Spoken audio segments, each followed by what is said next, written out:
ذی الحج کی آج پہلی ہو چکی ہے، 10 دن بعد ہم عید بھی منائیں گے ماشاءاللہ، انشاءاللہ۔ اللہ کے کرم کے ساتھ۔ اللہ سبحانہ تعالیٰ کی اتنی ساری نعمتیں ہیں، اس میں یہ عیدین بھی نعمت ہے۔ ہماری 2 عید ہمیں اللہ سبحانہ تعالیٰ منانے کے لیے جو ہے ہمیں موقع دیتے ہیں۔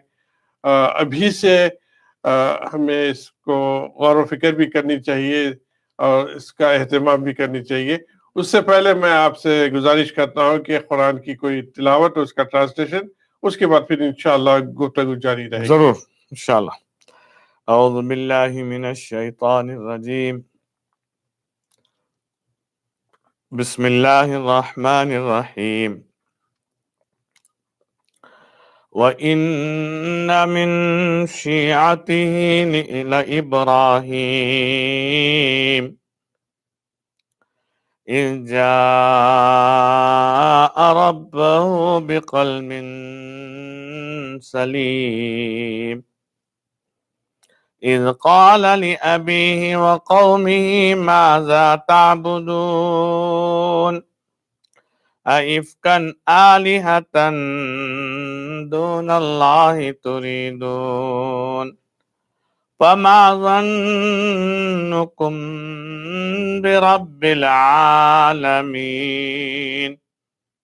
فَنَظَرَ نَظْرَةً فِي النُّجُومِ فَقَالَ إِنِّي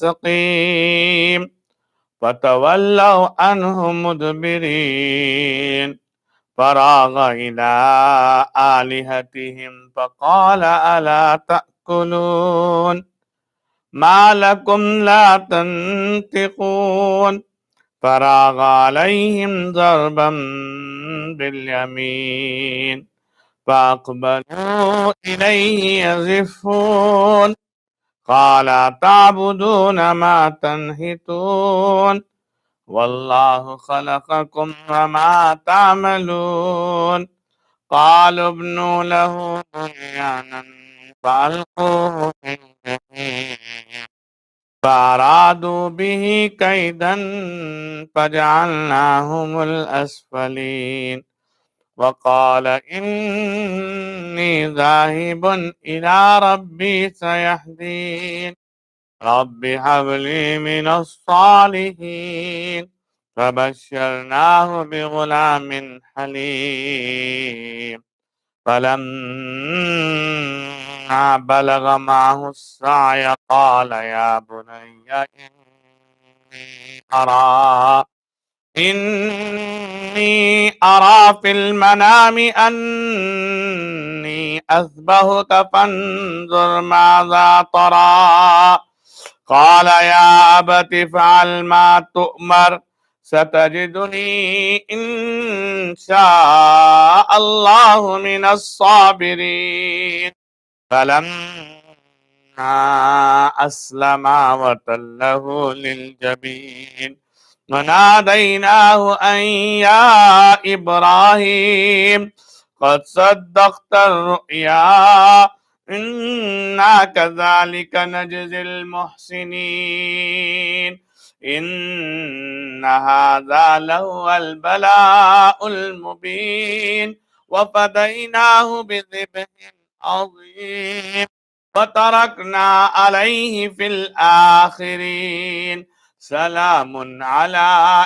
إِبْرَاهِيمَ كَذَلِكَ نَجْزِي الْمُحْسِنِينَ إِنَّهُ مِنْ عِبَادِنَا الْمُؤْمِنِينَ۔ صدق اللہ العظیم۔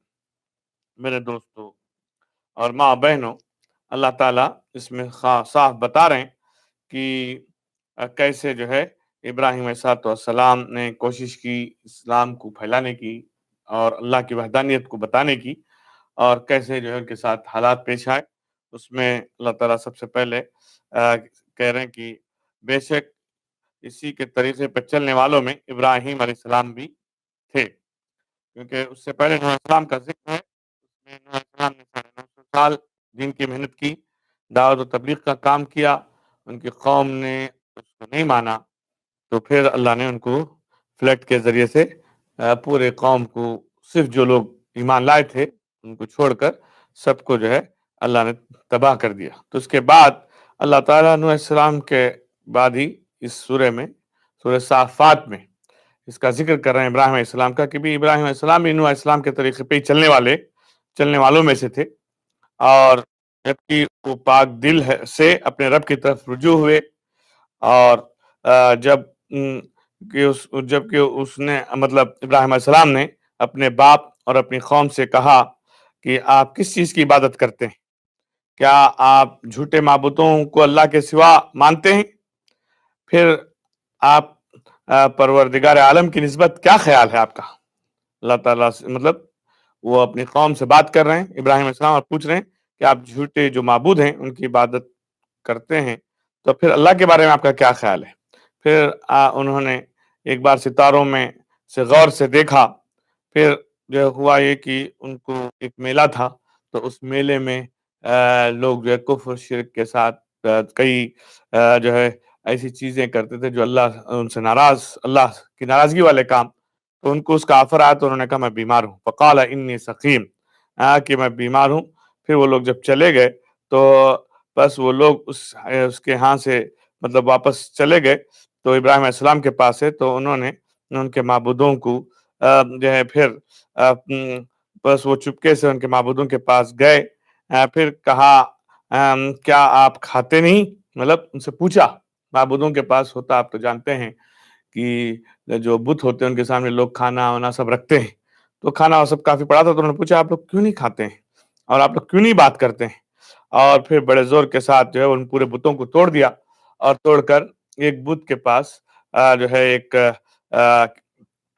جو توڑنے والا جو آلہ تھا کلہاڑی وہاں رکھ دی، تاکہ یہ پتا چلے کہ بت آپس میں جھگڑا کیے اور بڑے بت نے ان کو مار دیا ہے. پھر جب لوگ یہ آئے واپس اور انہوں نے مطلب وہ میلے سے واپس آئے، تو آنے سے پہلے وہ اپنے معبود خانے میں گئے، اپنے مندر میں، کہ جا کے بتوں کی پوجا کریں. وہاں دیکھا کہ سب کچھ ٹوٹ گئے ہیں، سب کچھ بکھرے پڑے ہیں. تو وہ لوگ بہت غصہ آیا ان لوگوں کو کہ بھی کیسے ہوا، کیا ہوا، اور ان کو شک ہوا کہ ابراہیم علیہ السلام نے. تو ابراہیم علیہ السلام کے پاس گئے اور ان سے پوچھتے ہیں. تو ابراہیم علیہ السلام نے کہا کیا آپ پوچھتے ہو ان کو جو تم خود بناتے ہو؟ کیونکہ بت جو ہے انسان کے بنے ہوئے ہیں، اور انسان جو ہے اس کو اپنے حساب سے جیسے دل میں آتا ہے، کبھی ناک لمبی کر دیتا ہے، کبھی ہاتھ لمبے، کبھی 5 ہاتھ، کبھی 10 ہاتھ. تو وہی سوال کیا ان سے، حالانکہ اللہ ہی نے آپ کو پیدا کیا اور آپ کو جو ہے بنایا ہے. یہ ابراہیم علیہ السلام اپنی قوم کو سمجھا رہے ہیں. اور اس کے ساتھ ساتھ آپ ابراہیم علیہ السلام نے مطلب انہوں نے جو ان کی جو قوم تھی انہوں نے کہا کہ ابراہیم علیہ السلام سے کہ بھی ان کے لیے ایک مکان بناؤ، ایک جگہ تیار کرو جہاں آگ جو ہے جلائی جائے اور ان کو اس میں ڈالا جائے. فارادو، پھر انہوں نے اس داغ کو کرنے کا ارادہ کیا تو اللہ نے ان سب کو ذلیل کیا، کیونکہ آگ جلائی گئی. اس کی الگ تفسیر ہے، اس میں جو ہے زیادہ لمبی تفصیل یہاں اس آگ کے بارے میں نہیں کی گئی، لیکن یہ کہہ رہے ہیں کہ جو آگ جنہوں نے جلائی اللہ نے ان کو ذلیل کیا. پھر اللہ کہہ رہے ہیں دوسرا خاص اہم جو عید کے موقع پہ جو بات آ رہی ہے کہ ابراہیم علیہ السلام اور کہا میں نے اپنے رب کی طرف سے جانے والا اور مجھے راہ بتائے گا. مطلب آپ نے وہاں سے ہجرت کر دی اور اللہ نے ان کی رہنمائی کی. اب یہاں رائٹ اوے اس کے بعد یہ بتا رہے ہیں کہ اے میرے رب مجھے ایک جو ہے نیک لڑکا عطا فرما، رب حبلی من الصالحین. اور ابراہیم علیہ السلام کو 90 سال کے بعد پہلی اولاد ہوئی ہے، اس سے پہلے ان کو اولاد نہیں تھی. انہوں نے جب دعا کی تو اللہ نے بشرنا کی خوشخبری دی، ہم نے اسے ایک لڑکے کی حلم والے خوشخبری، مطلب ایک سمجھدار اور عقل مند، اور اس کے اندر جو ہے حلم ہے، صبر ہے، تحمل ہے، وہ سب چیزیں خوبیاں ہیں، اس کی ان کو خبر دی. پھر جب وہ اس کے ہمراہ چلنے اور پھرنے لگے تو بیٹے سے کہا اے بیٹے بے شک میں خواب میں دیکھتا ہوں کہ میں تجھے ذبح کر رہا ہوں، بس دیکھ تیری کیا رائے ہے. کہا اے ابا جان جو حکم آپ کا ہوا ہے کر دیجئے، آپ مجھے انشاءاللہ صبر کرنے والوں میں سے پائیں گے. دیکھیے یہ ذکر اللہ تعالیٰ نے صاف اس وقت جو پیش آیا تھا ان ایام میں، اس کو جو مینا میں جاتے ہیں لوگ حج میں، یہ چیزیں، تو یہ زندہ یہ چیز اس وقت پیش آئی تھی ابراہیم علیہ السلام کے کہ جب بچہ جو ہے بڑا ہوا چلنے پھرنے کے، تو ابراہیم علیہ السلام نے خواب میں دیکھا اور بیٹے سے پوچھا. پھر اس کے بعد اللہ تعالیٰ کہہ رہے ہیں بس جب دونوں نے تسلیم کر لیا اور اس نے پیشانی کے بل لٹا دیا، اور پھر جو ہے ونادینا، اور ہم نے پکارا اس ابراہیم علیہ السلام کو کہ تو نے خواب سچا کر دکھایا، بے شک ہم اسی طرح نیکوکاروں کو بدلا دیا کرتے ہیں. مطلب جو امتحان تھا ابراہیم علیہ السلام کا، اسماعیل علیہ السلام کا، وہ سکسیسفل ہوا، اور اللہ نے ان کو بشارت دی کہ آپ لوگ جو ہے سکسیسفل لوگ ہیں. ہم تو ایسے ہی امتحان لیتے ہیں دیکھنے کے لیے، تو آپ نے اس امتحان کو سچ کر کے دکھایا. تو البتہ یہ سری آپ کے لیے ایک آزمائش تھی. ان ھذا لہو البلاء المبین. پھر آگے چل کے کہہ رہے ہیں ہم نے ایک بڑا ذبیحہ ان کے عوض میں بھیجا، اور یہ آتا روایتوں میں کہ جنت سے ایک مینڈا آیا جس کو جو ہے ابراہیم علیہ السلام نے ذبح کیا. یہ سب پوری لمبی تفصیل ہے، ہم لمبی تفصیل انشاءاللہ کریں گے. قرآن میں جو آیتیں ہیں اس کے بارے میں ہم ذکر کر رہے ہیں. پھر ہم نے پیچھے آنے والوں میں سے یہ بات ان کے لیے جو ہے یہ کر دی کہ رہنمائی کی، دیکھیں کیسے جو ہے ابراہیم علیہ السلام نے ایک مثال دی محبت کی، اور اسماعیل علیہ السلام نے کیسے اپنے ابا کا حق ادا کیا اور اللہ کے لیے جو کیسے نچھاور کر دی اپنی جان کو اپنے ابا کے سامنے. سلام علی ابراہیم، اللہ تعالیٰ سلامتی بھیج رہے ہیں ابراہیم السلام پر، اور اسی طرح جو ہے جو بھی نیکوکار ہیں ان کو بدلہ دیتے ہیں. کذالک نجزی المحسنین، یہ اللہ تعالیٰ بتا رہے ہیں کہ جو بھی نیک لوگ ہیں ان کے ساتھ اللہ کا اسی طرح کا معاملہ ہے. اور پھر آگے چل کے کہہ رہے ہیں بے شک وہ ہمارے ایماندار بندوں میں سے تھے، ابراہیم السلام اور اسماعیل السلام اور آنے والی نسلیں. آگے پھر اسحاق علیہ السلام کا بھی ذکر ہے، لیکن اس میں خاص طور سے یہ جو ذکر آیا ہے جو بکرا ہم ذبح کرتے ہیں، یہ اسی چیز میں ہے. ابراہیم علیہ السلام کے ساتھ امتحان تھا اسماعیل علیہ السلام کے ذریعے سے، اور اللہ نے ان کو کامیاب کیا، اور وہاں سے جو ہے یہ سنت زندہ ہوئی ہے. تو ہم سب سے ریکویسٹ کرتے ہیں کہ ابھی جو ہے عید کا موقع آ رہا ہے، عید کے موقع پر سب سے اچھی چیز اللہ کے نزدیک جو ہے عید کی نماز کے بعد مذبح خانے جانا، جہاں جو ہے سلاٹر ہاؤس ہیں، جا کے جو ہے اللہ کے نام پہ قربانی دینا. ایک چیز یہ بھی میں بتا دوں، لوگوں میں یہ ہوا چل پڑی ہے، کم علم والے لوگ بغیر سوچے سمجھے کہہ دیتے ہیں. اللہ معاف کرے، ہمیں نہیں کہنا چاہیے، لیکن افسوس ہوتا ہے کہ جب تک آپ کو صحیح معلوم نہ ہو نہ بولیں. ایسا ہر جگہ کنفیوژن کرتے ہیں امت میں کہ یہ چیز ہوا میں اڑ رہی ہے، اور لوگوں میں جو ہے بڑا کنفیوژن پیدا کر رہی ہے کہ ایک بکرا پورے گھر والوں کے لیے کافی ہے. ایسا نہیں ہے، ایک آدمی کے لیے ایک بکرا ہے کہ بھئی آپ اگر صاحب حیثیت ہیں تو آپ اپنے لیے کاٹیں، اگر آپ کے پاس گنجائش ہے تو اپنی بیوی کے لیے بھی کریں، اور گنجائش ہے تو اپنے بچوں کے لیے بھی کریں، اور گنجائش ہو تو جو ہے اپنے ابا اماں جو انتقال کر گئے یا حیات ہیں ان کے لیے کریں. یہ سب گنجائش پہ ہے.